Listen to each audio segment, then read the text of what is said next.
Today we're gonna make butternut squash mac and cheese mix.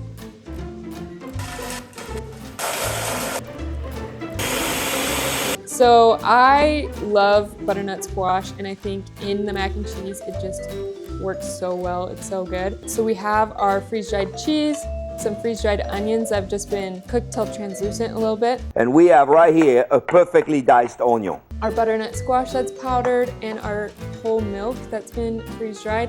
And then we have some various spices. So I'm gonna make 3 servings of this mix, but we have in the description the recipe for 1 serving, and then you can kind of just calculate it from there. All right, so we're gonna just blend together all the powders, and then I'm gonna add the onions in and then just blitz them a few times because I want the onions to be just a little smaller, but not completely powdered.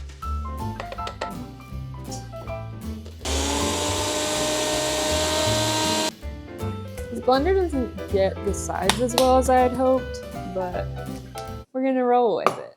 All right, then we'll just add the onions in, and we're just gonna blitz this a few times.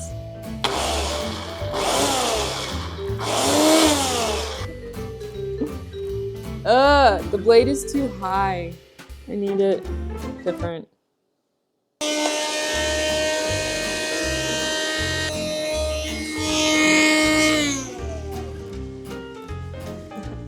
Well, that worked, but it was a little unconventional. All right, so there is our mix. For 1 serving, I'm just gonna use 1/4 cup of the powder. I'm just gonna save the rest, put it in a little bag. Definitely put an oxygen absorber with this. As there is cheese, there is more lipids or fats involved, and so you'll definitely need an oxygen absorber. And this won't last 30 years. You probably won't need it to last that long because you'll eat it. So you can either salt your water now or salt the product at the end. It kind of just depends on how you like to salt your food. So now that the noodles are done, we're just gonna strain off most of the water, but leave enough for the sauce. So that seems like enough water, just a little bit of liquid in there. And then we're gonna add the sauce.